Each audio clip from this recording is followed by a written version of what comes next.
Subscribe करें और bell दबाएं ताकि कोई खबर रह न जाए।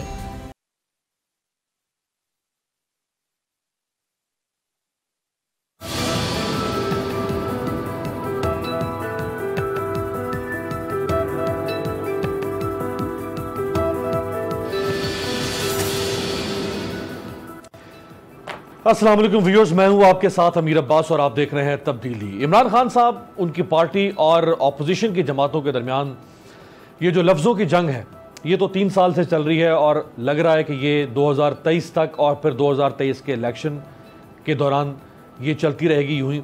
लेकिन इस दौरान इमरान खान साहब की अपनी पार्टी में से जब लोग निकल कर सामने आते हैं और वो उनको डेंट डालने की कोशिश करते हैं, या उनके इत्तेहादी जब उनसे नाराज और बरमला अवामी सतह पर नाराज होते हैं, चाहे वो बलूचिस्तान अवामी पार्टी के लोग हों, चाहे वो MQM पाकिस्तान के लोग हों, चाहे वो PMLQ की तरफ से कम से कम 3 दफा नाराजगी का इजहार किया गया इन 3 सालों के अंदर, और अब खुद तहरीक इंसाफ के अंदर से कुछ लोगों का निकलकर तरीन ग्रुप बना लेना।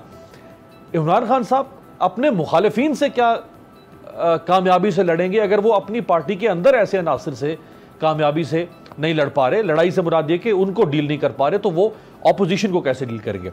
मेरे साथ जो 4 मोतबर शख्सियात मौजूद हैं, सेनेटर ऑन अब्बास पप्पी साहब, ऑनरेबल मेंबर पाकिस्तान तहरीक इंसाफ से, फैसल हयात जबुआना साहब मशीर हैं, उस्मान बुज़दार साहब वज़ीर आला पंजाब के और तरीन ग्रुप से अब इनका ताल्लुक है, माइजा हमीद साहिबा ऑनरेबल रुकन कौमी असम्बली हैं पाकिस्तान मुस्लिम लीग नवाज से, और हैदर जमान कुरैशी साहब सीनियर मरकजी रहनुमा है पाकिस्तान पीपल्स पार्टी से। तो जबुआना साहब, सर आपसे आगाज करता हूं। अभी तो आपके नाम के साथ नीचे तरीन ग्रुप लिखा हुआ आ रहा है हमारे प्रोग्राम में, तो इसको तरीन ग्रुप लिखना है या कौन सा ग्रुप लिखना है सर? बिस्मिल्लाहिर्रहमानिर्रहीम। मेरा ताल्लुक जो है वो पाकिस्तान तरीके इंसाफ के साथ है, और मेरा ताल्लुक जहां पाकिस्तान तरीके इंसाफ के साथ है वहीं पे मैं समझता हूं कि मेरे इसमें कोई शक वाली बात नहीं कि तरीन साहब के साथ भी हमारी न्याजमंदी है।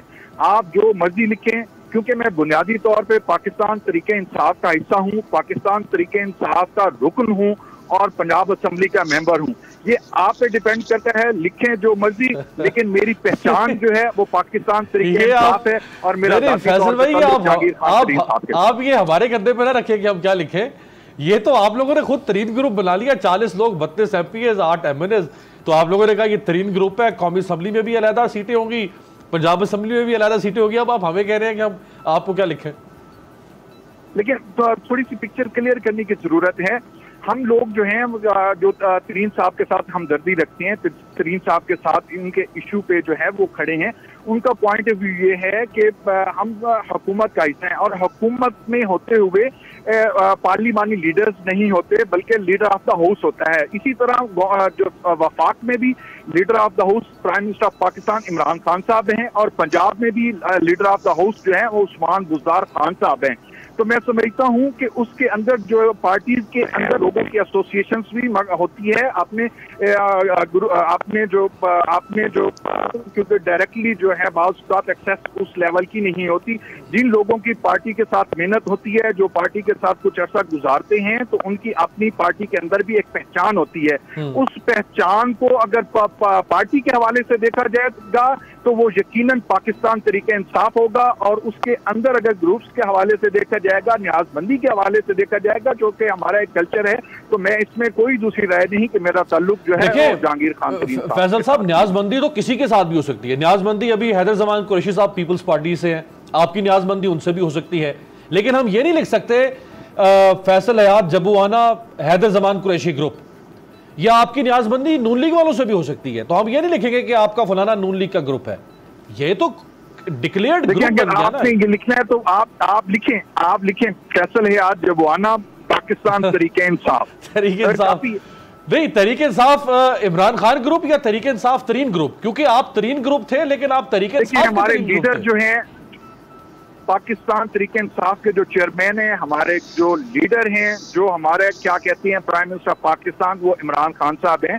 तो अगर उसी ही के साथ जो है उसका जो बाकी ये चीजें हैं, अगर उसको मेरे ख्याल में अगर बड़े पैमाने में देखें तो वो ज्यादा बेहतर होगा। अच्छा, ये अभी तो चूंकि आपकी सुलह हो गई है, वापस अब आप दोबारा से जम हो गए हैं तहरीक इंसाफ के अंदर, तो नज़ीर चौहान साहब आप ही के साथी थे, उन्होंने कुछ फरमाया था, मैं चाहूंगा वो जरा दिखाएं जी। तो ये आप लोग तो हल्फ ले चुके हैं कि आप तरीन साहब के साथ रहेंगे, तो अब ये तो हल्फ की खिलाफ वर्जी नहीं हो गई कि आप लोगों ने सुलह कर ली सबने और वापस फिर तहरीक इंसाफ में? देखिए, जो हमारे भाई हैं उन्होंने जो बात की उसका वो खुद उसकी वजाहत जो है वो मेरे ख्याल में नेक्स्ट किसी प्रोग्राम में कर चुके हैं। कुरान मजीद पर हलफ वाली वहां पे बात तक भी नहीं हुई। हाँ, अलबत्ता ये बात जरूर हुई और इसको मैं डिसऑन भी नहीं करता कि हमें आपस में इत्तफाक के साथ रहना चाहिए और इत्तफाक के साथ रहने का जो अहद है, अगर आप इसको हलफ कहें तो वो मुनासिब नहीं होगा। लेकिन जब ग्रुप्स आपस में बैठते हैं, पार्लियामेंटेरियंस आपस में बैठते हैं, तो इसका ये हरगिज मतलब नहीं होता कि कुरान मजीद पर कोई हलफ हो गया। हम बिल्कुल उसके हैं और सारे लोग मौजूद थे जो तरीन साहब के साथ न्याजबंदी रखते हैं, जिनकी तरीन साहब के साथ एफिलिएशन है, ताल्लुक है। वो पिछले कुछ 4 माह से उनकी हर पेशी पर भी जा रहे हैं और जब वो बुलाते हैं आपस में उनके केस के हवाले से डिस्कशन होती है तो वो वहां पर जाते हैं।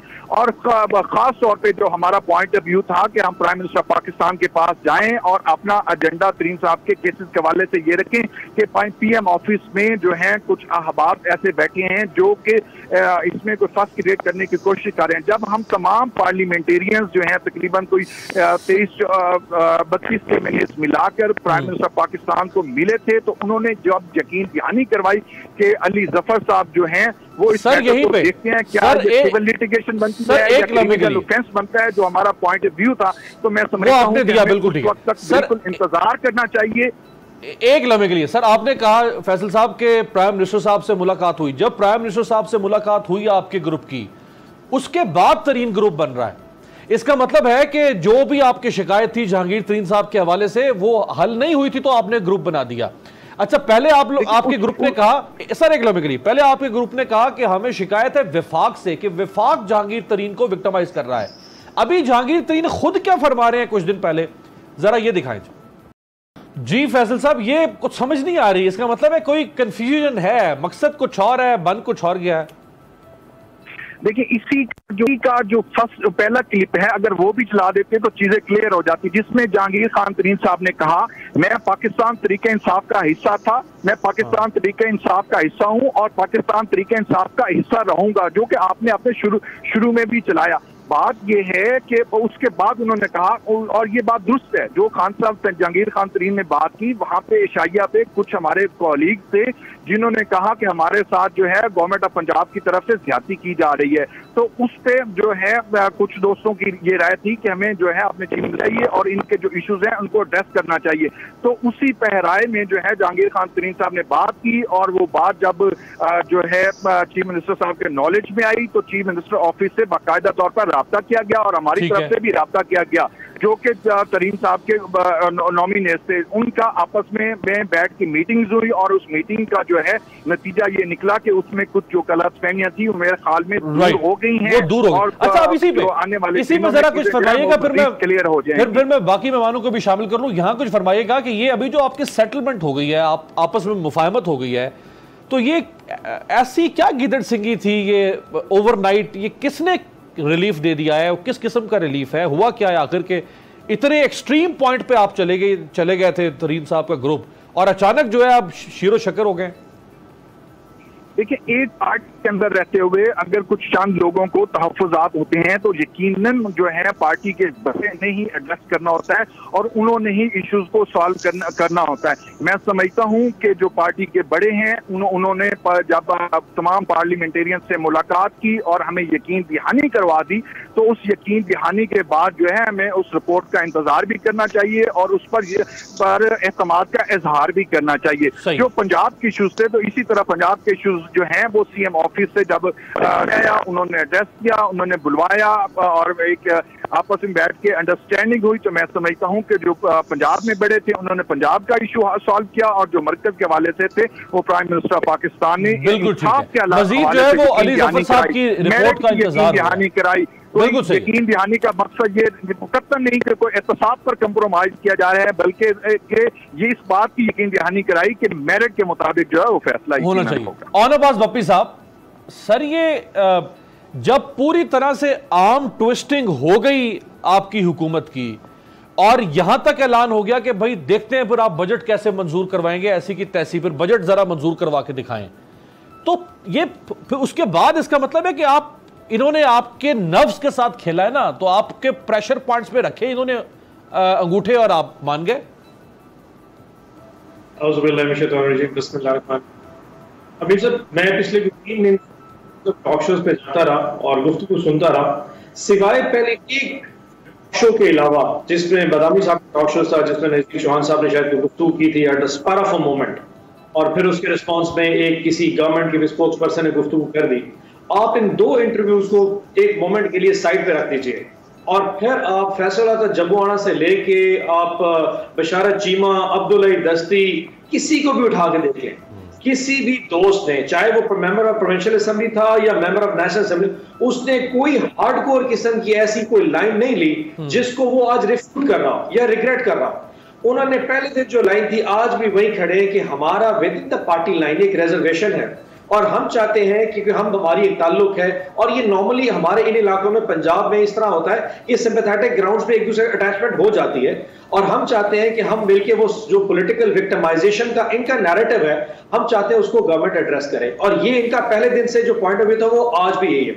सो उन 2 लोगों के इंटरव्यूज को आप साइड पे डिलीट कर दें, यकीन जानिए कुछ भी ऐसा नहीं है जो उस वक्त से लेके अब तक तब्दील हुआ हो। और आज भी जब इंफॉर्मेशन मिनिस्टर साहब उनसे मिले, बाकी तमाम दोस्तों से, या इनका आपस में कांटेक्ट रहा, ना इनकी तरफ से कोई इस तरह की डिमांड थी जो कि नाजायज थी, ना हमारी तरफ से कोई ऐसी चीज थी। अभी भी वो तहरीक इंसाफ में है और तहरीक इंसाफ का हिस्सा है।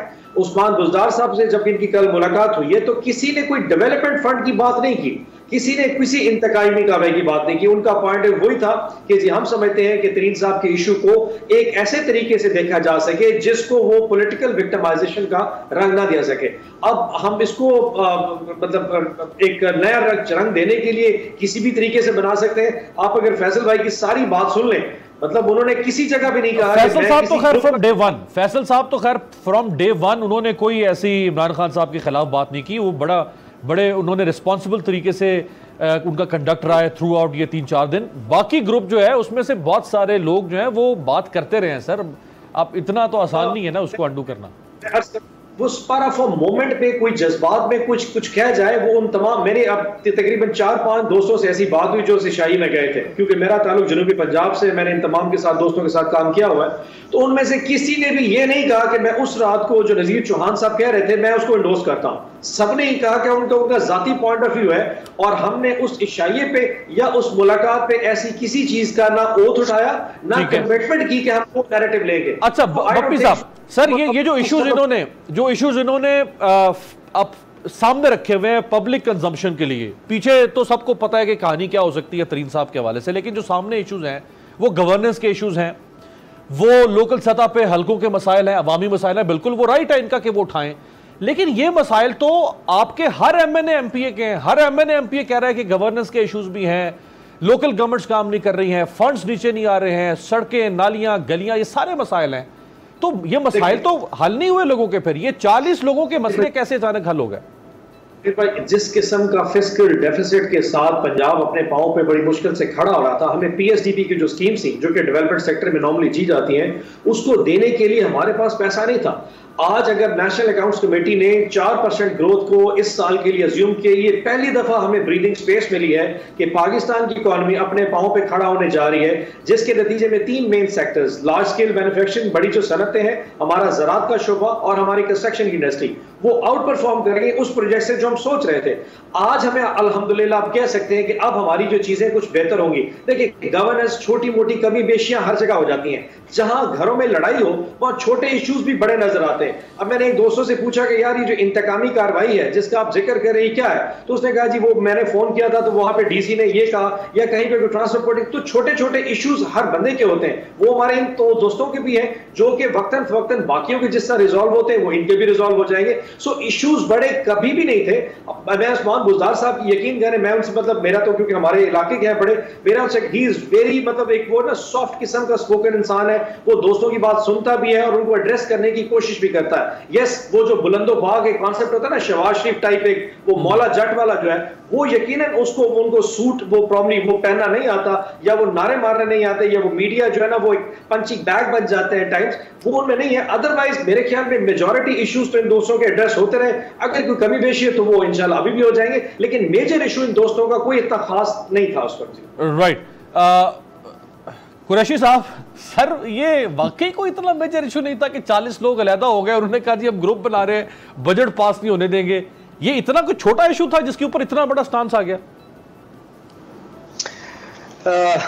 बहुत शुक्रिया, बिस्मिल्लाहिर्रहमानिर्रहीम। अमीर, आप माशाल्लाह इतने सीजन्ड एंकर हैं और आपने फैसल जबूआना साहब को मुश्किल में डाल दिया और ओन अब्बास साहब तो खैर अपनी अल्फाजी कर गए।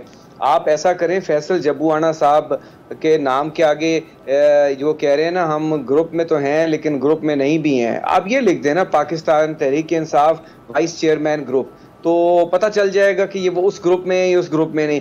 बात एक ये है कि एक ग्रुप तो है ना, चाहे उसका कोई नाम भी ना हो, मैं कहता हूँ तरीन नाम भी ना रखें, एक ग्रुप है, मीडिया ने दिखाया, मीडिया ने खुद से तो नहीं बनाया, उन्होंने हल्फ लिया नहीं लिया, जिस वजह से भी वो इकट्ठे हुए वो एक ग्रुप बन गया। अब मैं अब आपके प्रोग्राम में दो बातें बड़ी वाज़े अल्फाज में कर दूं। जब ये ग्रुप बना और वजीर आज़म की मुलाकात से कबल तरीन साहब की 1-on-1 वजीर आज़म से मुलाकात एक प्राइवेट जगह पर हो गई थी। अच्छा। और वहां पे सारे मामला तय हो गए थे। अब सिर्फ उसको एक फसाड देना था कि मैं एक NRO नहीं दूंगा। NRO तो मिल गया, FIA ने उसके बाद अब तक क्या किया, और अली जफर का क्या मैंडेट है? क्या अली जफर साहब जो हैं कानूनदान हैं, PTI के मेंबर हैं, वो एक इनके बीच में सालसी तो कर सकते हैं, बट उनका क्या काम है FIR और इन्वेस्टिगेशन का? ये तो मामला अदालतों ने करना है। हाँ, तो अदालतों ने जो काम करना था, जिस बैंकिंग कोर्ट में मुकदमा था ऑफेंसेस कोर्ट में, उसके जज को फेडरल गवर्नमेंट ने चेंज कर दिया, जो इन्वेस्टिगेटर थे वो भी चेंज कर दिए। उसके बाद उस्मान बुज़दार साहब जो हैं, वो उस्मान बुज़दार साहब जिनसे इतने गिले शिकवे थे अब खीर और शक्कर हो गए हैं, तो फिर ये ग्रुप खत्म कर देना। फिर ये इन्होंने एक दूसरे के साथ जो न्याजमंदी रखी हुई है, न्याजमंदी तो सबके साथ होती है। आज ये कह दें कि हमारा तरीन साहब वाला ग्रुप भी खत्म हो गया है, तहलील हो गया है, हाँ। नहीं हुआ तो ग्रुप यकीनन है अपनी बार्गेनिंग चिप रखेंगे जब तक ये मामला चलते रहेंगे। ये चलता रहेगा। क्या लगता है हैदर भाई कि कोई NRO हो गया है तरीन साहब के लिए? बिल्कुल हो गया ना, क्योंकि PTI ही वो हुकूमत है जिससे ये मैक्सिमम पाउंड ऑफ फ्लैश ले सकते हैं। अब अगर नून लीग की हुकूमत आ जाए या कोई काफ लीग की हुकूमत आ जाए तो शायद इनके लिए मुश्किलात हों। PTI में तो फिर भी इनकी सुनवाई है, इनके लोग बैठे हैं, इन पर उन्होंने खर्चे किए हुए हैं, इन्वेस्टमेंट की हुई है, और ये सारे मामलात हैं। तो जहां तक तरीन साहब के मामलात हैं वो तो हो गए तय। लेकिन मैं जबूआना साहब को यह बता दूं कि जो इमरान खान साहब की एक बहुत अच्छी सिफ्त है ना कि मैं छोड़ूंगा नहीं, वो आप में से किसी एक को नहीं छोड़ेंगे, एक एक कर कर अपनी असलियत दिखाएंगे, जिस तरह पाकिस्तान की ऑपोजिशन को आज तक नहीं छोड़ रहे। तो ये खमियाजा, अब आप उसके आगे वाइस चेयरमैन लिख लें, तस्नीम नूरानी ग्रुप लिख लें, शाह महमूद ग्रुप लिख लें, वजीउद्दीन ग्रुप लिख लें, तरीन ग्रुप लिख लें, जो मर्जी लिख लें या कुछ ना लिखें। अब आप लोग जो हैं तहरीक इंसाफ में एक ग्रुप की शक्ल में है जिसमें आपने इकट्ठे रहने का हलफ ले लिया है। अब वो इकट्ठे रहने का हलफ जो है वो किस मकसद के लिए कब इस्तेमाल होगा वो इनके बड़े जानते हैं, वो मैं अभी आपके प्रोग्राम में मंजर आम पर नहीं ला सकता। बाकी पोस्टिंग ट्रांसफर, इनमें से बेशतर लोग वो हैं जो अपने जोरे बाजू से जीते हैं। उनका PTI से 200 मील तक कोई लेना देना नहीं था, जिस तरह उस्मान बुज़दार का नहीं था। बाकी हम डिबेट करते रहेंगे, ये हो जाएगा वो हो जाएगा, बजट पास होना हुआ तो हो जाएगा, नहीं होना हुआ तो नहीं होएगा। जो हुकूमत लरज रही है कि चौधरी निज़ार को मंडे वाले दिन हलफ नहीं देना, जो हुकूमत लरज रही है कि शहबाज शरीफ को किसी सूरत मुल्क से बाहर नहीं जाने देना, जबकि वो एक दफा के लिए परमिशन अदालत ने दी है और वो पहले भी आते जाते रहे हैं। जो हुकूमत कहती थी कि PDM टूट गई है, वो अपनी PTI की तकसीम जो है उसके रोने धोने में मुब्तला है पिछले 2.5-3 हफ्ते से। अब MQM को वजारतें पेश कर रहे हैं, अब पाकिस्तान मुस्लिम लीग काफ को वजारतें पेश कर रहे हैं इजाफी। अब ये आप देखिए क्या बलोचिस्तान अवामी पार्टी को काबीना में वजारतें दे रहे हैं। वजारतें देते रहे, अवाम को रोटी दे दें, सस्ती दे दें। फिस्कल स्पेस, कहाँ की फिस्कल स्पेस? अभी तक आपके पास लोगों की तनख्वाहों के पैसे नहीं है। आपकी गवर्नेंस एक ब्रेक आपकी इजाजत से, हैदर साहब, एक ब्रेक आपकी इजाजत से। वापसी में मैं फैसल साहब से पूछना चाहूंगा कि इमरान खान साहब भले अभी इस वक्त इस क्राइसिस से बाहर आ गए, लेकिन ये जो एक ग्रुप अलहदा बनना, वो चाहे हाफ हार्टेडली था या होल हार्टेडली था, लेकिन इमरान खान साहब के दिल में ये रंजिश तो बरकरार रहेगी कि इन्होंने एक ऐसे वक्त में कि जब पहले ही मेरी हुकूमत इत्तेहादियों के सहारे है, मेरे अपने लोग मुझे नुकसान पहुंचाने की कोशिश कर रहे थे। ब्रेक के बाद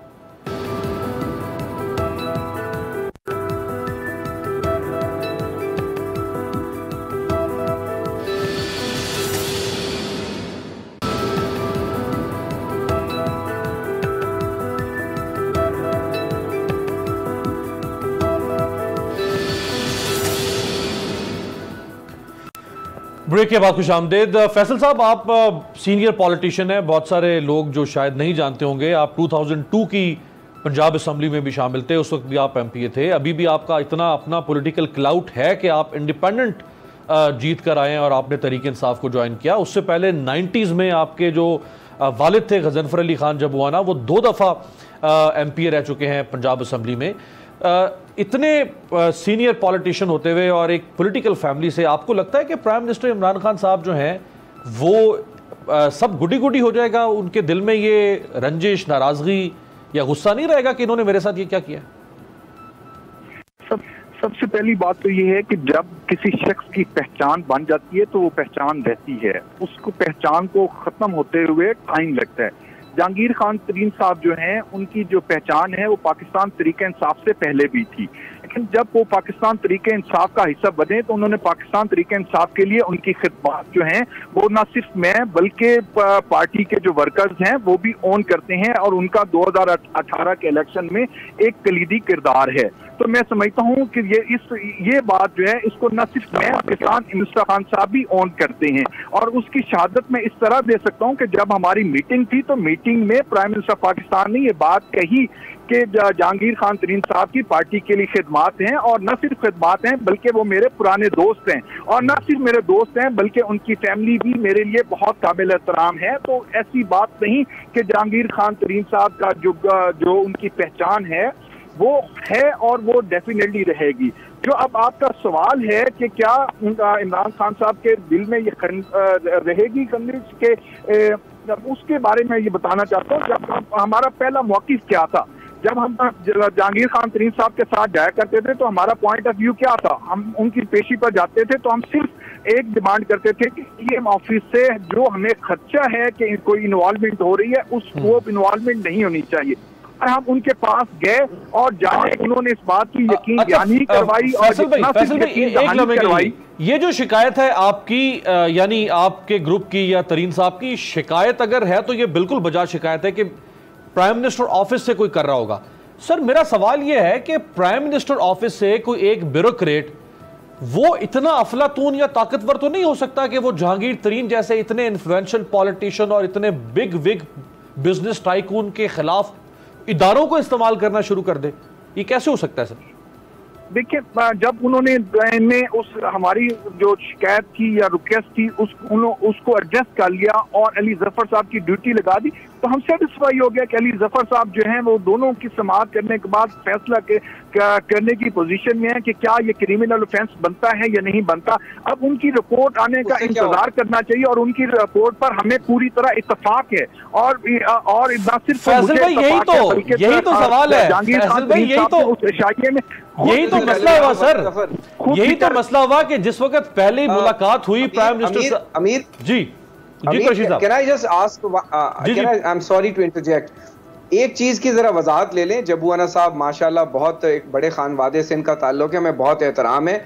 ये आपके प्रोग्राम पे इस बात की नफी कर सकते हैं कि इस सारे पीरियड में और इनकी मुलाकात जो प्राइम मिनिस्टर से पहली हुई और बाद की नशिस्तें, इस सारे पीरियड में प्राइम मिनिस्टर और जहांगीर तरीन साहब की मुलाकात नहीं हुई एक प्राइवेट घर में 1-on-1? ये इसको डिनाई करेंगे आपके प्रोग्राम पे? जी फैसल साहब, ये तो जहांगीर तरीन साहब ने आप सबको बाईपास करके अकेले अकेले मुलाकातें कर रही हैं। देखिए, मैं इस बात की वजाहत करने की पोजीशन में नहीं हूं, लेकिन जो अगर मुलाकात हुई है तो मैं समझता हूं कि वो जो है ग्रुप के कम अज कम जो है नॉलेज में नहीं, लेकिन मेरा जाती ख्याल है कि अगर उनकी मुलाकात होती तो वो जरूर हमसे डिस्कस करते। अच्छा, आपने फरमाया फैसल भाई, आपने फरमाया कि अली जफर साहब के नीचे जो कमेटी बनी प्राइम मिनिस्टर साहब ने बनाई, अली जफर साहब पर आपको एतमाद है, वो बड़े प्रोफेशनल थॉर जेंटलमैन आदमी है, इसमें कोई शक नहीं है। हम भी तो यही सवाल कर रहे हैं कि जब प्राइम मिनिस्टर ने अली जफर साहब के नीचे कमेटी बना दी थी और अली जफर साहब के पास ये मई का महीना था, तो आपने वक्त खत्म होने से 15 दिन पहले ही एक तरीन ग्रुप बना के और फिर प्रेशर को डालना शुरू कर दिया। इंतजार तो कर लेते कमेटी की फाइंडिंग का। और क्या अली जफर की कमेटी जो है ऑपोजिशन के केसेस क्यों भी देखेगी कि सिर्फ ये प्यार मोहब्बत कंफ्यूजन पैदा करने की कोशिश कर रहे हैं? मैं आपको क्लियर कर देता हूँ, जो हमारा इशाया हुआ उस इशाये में जहांगीर खान तरीन साहब ने इमरान खान साहब की क़यादत पर और अली जफर साहब की जो है रिपोर्ट उस पर एतमाद का इजहार किया, और उसके बाद जो अगले दिन उन्होंने खुद जो है मीडिया टॉक में उन्होंने कहा कि मैं पाकिस्तान तहरीक इंसाफ का हिस्सा हूँ, और उन्होंने ये साथ ये कहा है पार्लियामेंटेरियंस उनके गवर्नमेंट ऑफ पंजाब के साथ तहफ़्फ़ुज़ात हैं।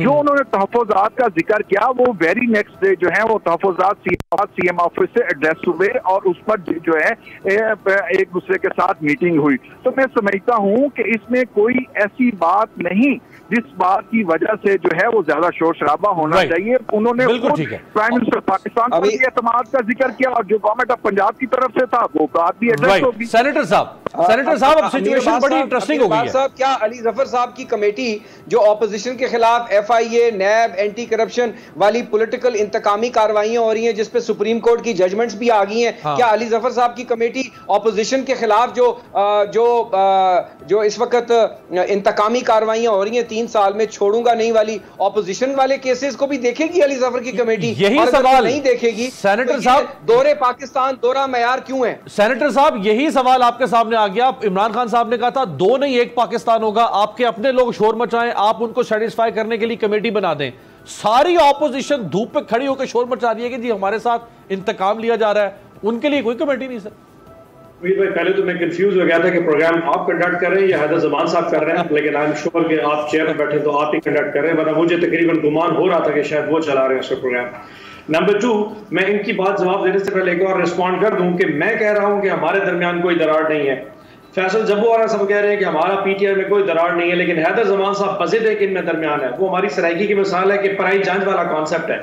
जब हम में कोई डाइवर्जन नहीं है, हम में कोई इशू नहीं है, ये इस बात पे बज़द और साबित करने पे तैयार है कुछ में, तो काइंडली मैं आपको डिसअपॉइंट करना चाहता हूं कुरैशी साहब कि आप इसको भूल जाएं, हमारे दरमियान दरार है। नंबर 1। नंबर 2, अगर प्राइम मिनिस्टर साहब की और तरीन साहब की एज पर कुरैशी साहब ने कोई मुलाकात का हवाला दिया है, तो उस मुलाकात को करने के बाद फौरी तौर पे मुझे लगता है तरीन साहब ने शायद इनको इतला की है।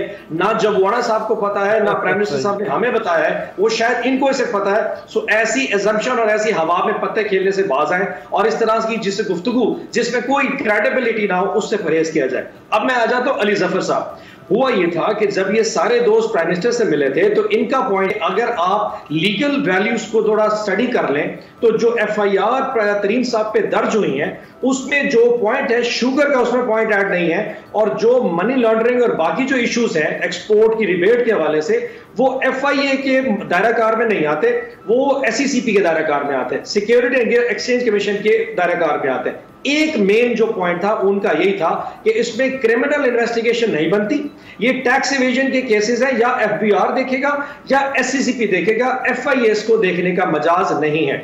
इसी सूरत में प्राइम मिनिस्टर ने कहा, क्योंकि ये एक with in the house issue है, मैं इस लीगल इशू को एड्रेस करने के लिए अली जफर को कह देता हूं, वो इसके ऊपर अपना पॉइंट ऑफ व्यू ले आए और हम इसमें देखेंगे कि क्या वाकई एफआईए ने अपनी उससे तजावुज किया या नहीं किया। इसका लीगैलिटी से कोई ताल्लुक नहीं, वो हमारा इन हाउस अरेंजमेंट है जिसका किसी से कोई इशू नहीं। हम उसको बैठ के सिर्फ स्टडी करना चाह रहे थे, ना अपोजिशन का उससे ताल्लुक है ना जुडिशरी का उससे ताल्लुक है। हम सिर्फ अपनी एब्जॉर्प्शन के लिए सर एक जिमनी सवाल ऑन भाई सही, यहीं पे एक जिमनी सवाल, बिल्कुल आपने ठीक फरमाया कि अगर एफआईए ट्रेस पास कर रहा है और एफआईए का काम नहीं है, काम एससीसीपी या किसी और इदारे का है, तो एफआईए को वो काम नहीं करना चाहिए, बिल्कुल ठीक है। सर तो ऑपोजिशन भी तो यही कह रही है ना कि हमारा फुला केस नैब का नहीं बनता, वो केस एससीसीपी का बनता है। हमारा फुला केस बता दें जो अपोजिशन पे है पड़ा, जो एफआईए का नहीं बनता था और नैब का बनता था, हम उसी में बता। शहबाज शरीफ साहब के खिलाफ जितने केस चले हुए इस वक्त 7 अरब का, मैं आपको भी बता देता हूं, मैं बता देता हूं, आप अपनी बारी पे बात कीजिएगा। शहबाज शरीफ के खिलाफ 7 अरब का टीटीयू का जो केस है वो है एसेट बियॉन्ड मींस का, यानी कि एक पब्लिक ऑफिस होल्डर जिसके एसेट्स नहीं थे, उसके एसेट 7 अरब पे कुछ टीटीयू पे पहुंच गए। जरदारी साहब के खिलाफ 7 जो केसेस बने हुए हैं, चाहे वो तोशा खाना का केस है, पटेक्ना का केस है, उर्सिस के ट्रैक्टर्स का केस है, इसके अलावा पता नहीं लाता अगस्ता सबमरीन का केस है, या वो जो मुश्ताक स्टेनोग्राफर है जो कि प्रेसिडेंसी में काम करता था, जिसके अकाउंट में $5.5 अरब रुपए आए थे, जिससे उन्होंने अपनी क्लिफ्टन में प्रॉपर्टी खर्ची। ये सारे वो केस हैं जो एसेट बियॉन्ड मींस का है, जो कि नैब क्योंकि बहुत बड़ा चैप्टर है, चीजों को देखता है, जिसमें पब्लिक ऑफिस अगर अपनी एसेट से ज्यादा जायदाद बना ले तो उसको देखने का बजाय वो नैब में जाते थे, तो इसमें कोई इशू नहीं। इन दोस्तों का सिर्फ जो पॉइंट था उसको मैं क्लियर कर दूं, इसमें इशू ये था कि एक्सपोर्ट की जो रिबेट मिली है उसमें जो ट्रक्स यहां से अफगानिस्तान गए हैं उसमें एफआईए ने कहा कि वो ट्रक्स नहीं है, और वो तरीन साहब के नहीं है, वो तमाम शुगर 80 शुगर मिलों ने जो एक्सपोर्ट ली थी उसका इशू था। प्लस कोई अगर फंड्स पाकिस्तान से लंदन में ट्रांसफर हुए थे तो तरीन साहब का ये पॉइंट था कि मैंने मनी ट्रेल क्योंकि दे दिया है, मेरा मनी ट्रेल मौजूद है, मेरे अकाउंट में से पैसे जा रहे हैं, इसलिए ये मनी लॉन्ड्रिंग का केस नहीं बनता। अगर मनी लॉन्ड्रिंग नहीं है तो एफआईए में नहीं जाएगा। तो उनके इस इशू को एड्रेस करने के लिए अली जफर को दिया गया कि आप बताएं ये एफआईए का केस है या एससीसीपी का केस है। बिल्कुल, मेरा ख्याल है अली ऊपर तो किसी को भी कोई एतराज नहीं हुआ और वो उनकी बड़ी मुनासिब शख्सियत है और उनके ऊपर एतमाद सबने किया है कि ठीक है अगर वो कर रहे हैं तो फाइंडिंग सामने आ जाएगी। लेकिन ऑपोजिशन के पास इसका काउंटर आर्ग्यूमेंट क्या है वो ब्रेक से वापसी पे हैदर जमान कुरैशी साहब से और माहिदा साहब से पूछते हैं।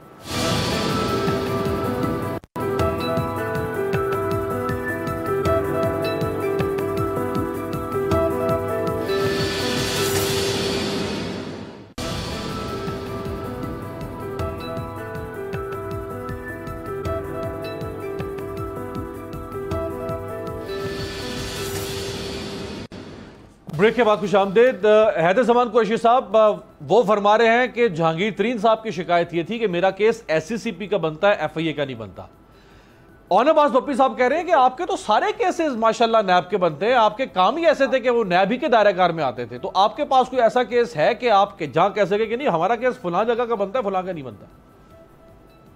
देखिए ऑन बप्पी साहब जो है में बातें करने की अक्सर उनको आदत है।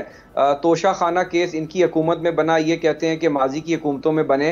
तोशा खाना केस के अलावा कटकना एसजीएस केसेस ये सारे जो हैं वो ख़त्म हो गए हुए हैं। इनको शायद इल्म नहीं है और इनको ये भी इल्म नहीं है कि 2018 में यही आर्ग्यूमेंट था सुप्रीम कोर्ट के सामने और जो JIT रिपोर्ट बनी उसकी जो रिपोर्ट है ऑफेंसेस कोर्ट के केसेस हैं, FIA का डोमेन भी नहीं है और जो मनी लॉन्ड्रिंग लॉ है उसके भी अलहदा कोर्ट है और वो कराची में चलने थे। लेकिन क्योंकि पीपल्स पार्टी से इस हुकूमत की मोहब्बत थी और उस वक़्त के चीफ जस्टिस की मोहब्बत थी कुछ ज़्यादा कि सारे केस नैब में भेज दिए और सूबा बदर कर दिए।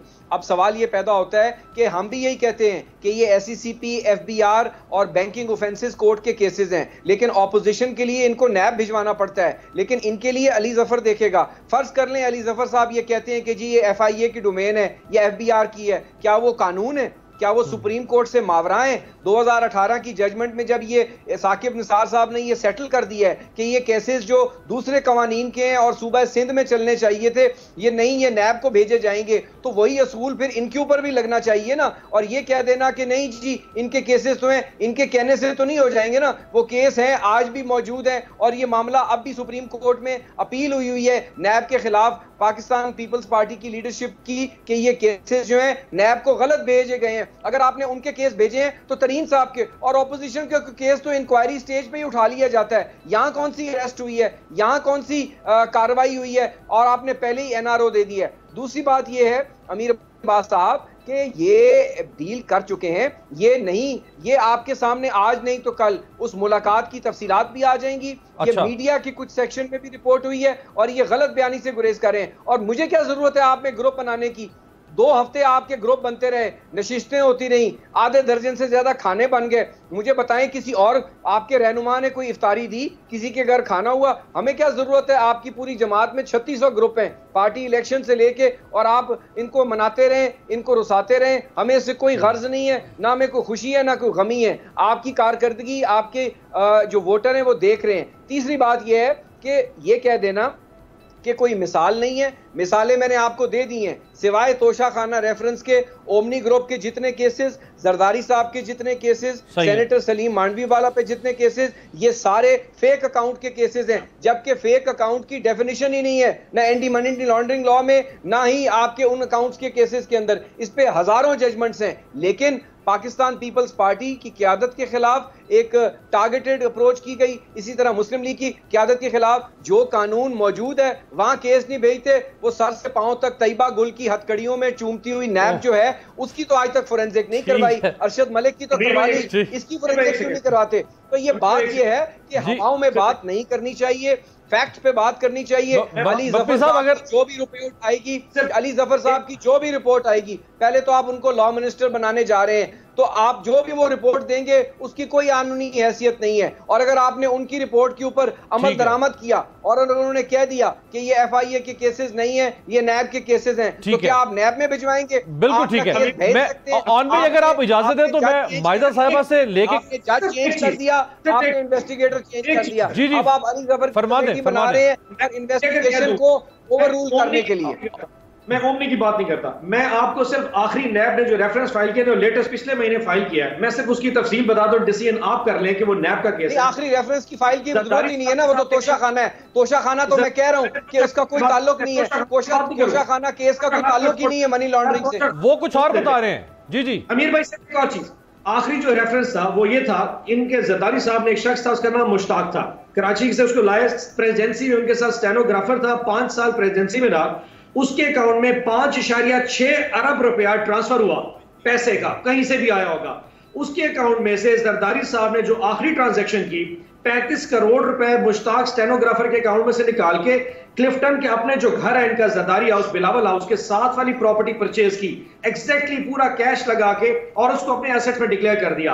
अब ये केस FIA का बनता है या नैब का बनता है, ये हैदर जमान कुरैशी साहब डिफाइन कर दे जरा।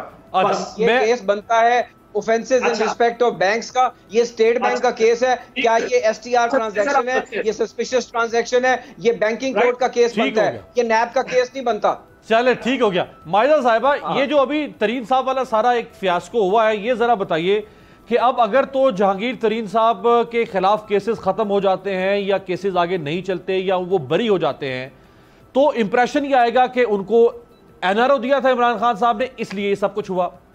अगर केसेस चलते हैं आगे, तरीन साहब की पेशियां शुरू हो जाती हैं, तो तरीन ग्रुप फिर से सर उठा लेगा, तो इमरान खान साहब तो दोनों तरफ से अब मुश्किल में पड़ गए। बिस्मिल्लाहिर्रहमानिर्रहीम जी, thank you for inviting me to your show. जो आप बात करें कि अगर ये होगा या अगर ये नहीं होगा, ये क्वेश्चन अब अराइज नहीं करता क्योंकि NRO दे दिया गया है। चलो। और आपको इसकी जो सबूत हैं नज़र आते हैं जब इनके MNAs MPs टीवी पे बैठते हैं, और जिस तरह का इनका परसों 2 दिन पहले जो रवैया था PTI की हुकूमत के ऊपर और PTI की पार्टी के ऊपर, और अब जो रवैया है उसमें जो फ़र्क है उससे साफ जाहिर होता है कि NRO मिल गया है। और इमरान खान साहब एक तरफ कहते जाते हैं कि मैं किसी को छोड़ूंगा नहीं, किसी को बचने नहीं दूंगा, चाहे मेरी पार्टी के लोग हों, चाहे मेरी पार्टी के लोग जो हैं वो they are not above the law. लेकिन बात यह है कि जो रियलिटी है, जो हकीकत है, जो तल्ख हकीकत है, वो ये है कि सिर्फ बंदूकों का जो रुख है वो सिर्फ इमरान खान साहब की वो अपोजिशन की तरफ ही रहा है। और अब जो है इन्होंने NRO ले लिया है और इनको पता है इमरान खान साहब को कि बजट आने वाला है और बजट जो है वो पेश नहीं हो सकता, पॉसिबल नहीं है उसको जो है एक्सेप्ट करवाना नेशनल असेंबली में, उनके पास नंबर्स नहीं है, तो उनके पास उन्होंने ये इन्होंने कर दिया हुआ है। सो ये कहना कि इसका ये चीज़ें जो हैं ये रिलीफ देंगी या नहीं देंगी, रिलीफ मिल चुका है। दूसरी बात ये है कि देखें, एक इन्होंने पंजाब असेंबली में रिसेंटली चोरी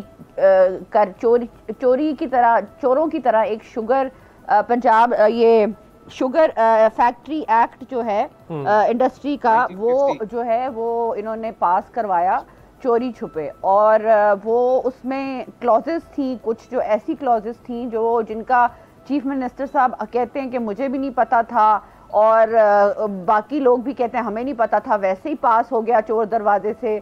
पंजाब असेंबली है कि अब पंजाब या इनका क्या है, बादशाहत है कि एकदम जो है वो पास हो गया और इनको पता नहीं चला। इसमें ये शुगर मिल मालिकान को प्रोटेक्शन दे रहे थे कि वो किसानों को 6 से 7 महीने तक पेमेंट ना करें तो भी जो है उनको कोई फर्क नहीं पड़ता, और 6 से 7 महीने की मोहलत मिल रही थी शुगर मालिकान को, और अगर पेमेंट नहीं भी मिलती तो जो गरीब किसान है उसको जाना पड़ेगा अदालत में, और गरीब किसान अदालतों के चक्कर लगाए। अब ये चीज़ इनको वापस लेनी पड़ी क्योंकि वो पकड़ी गई।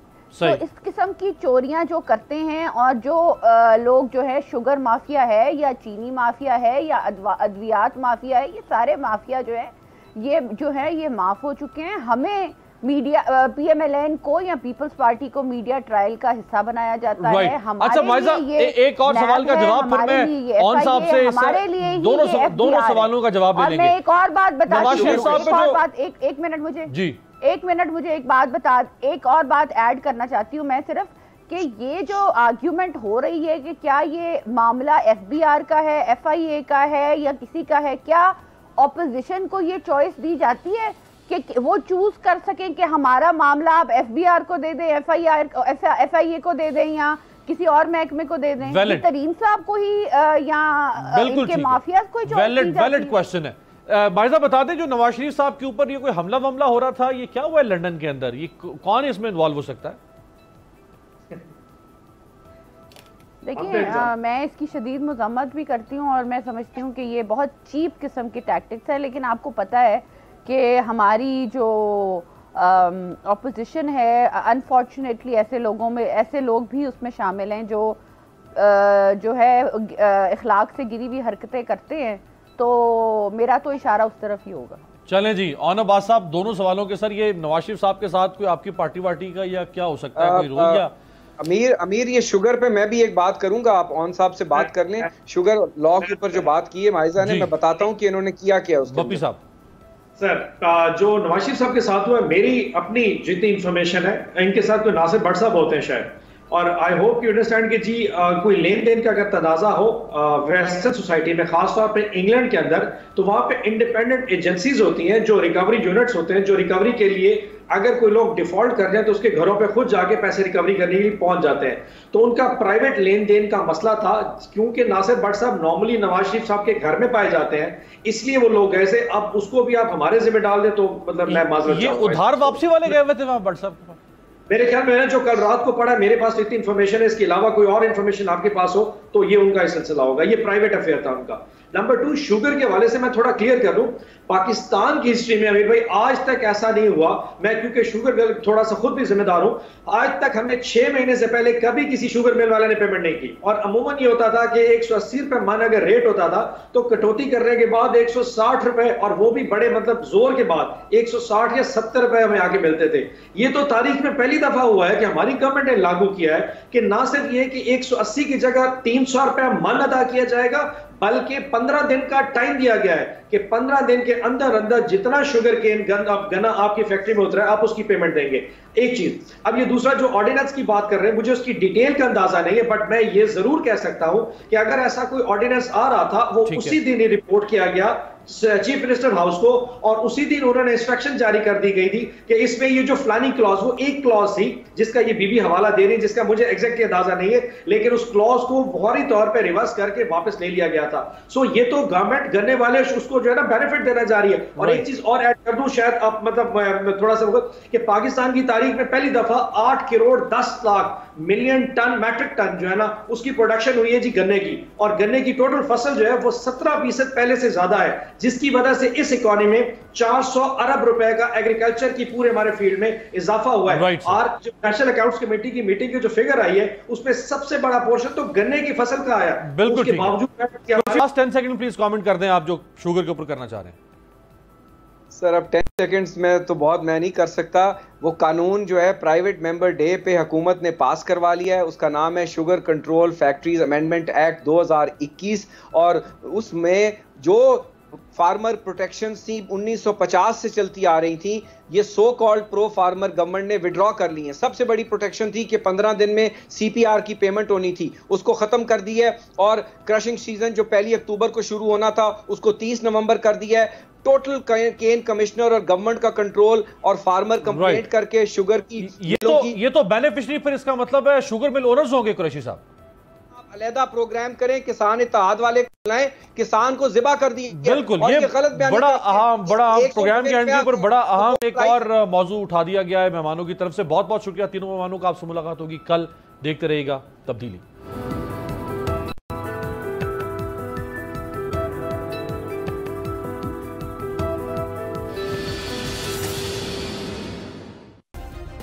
सब्सक्राइब करें और बेल दबाएं ताकि कोई खबर रह न जाए।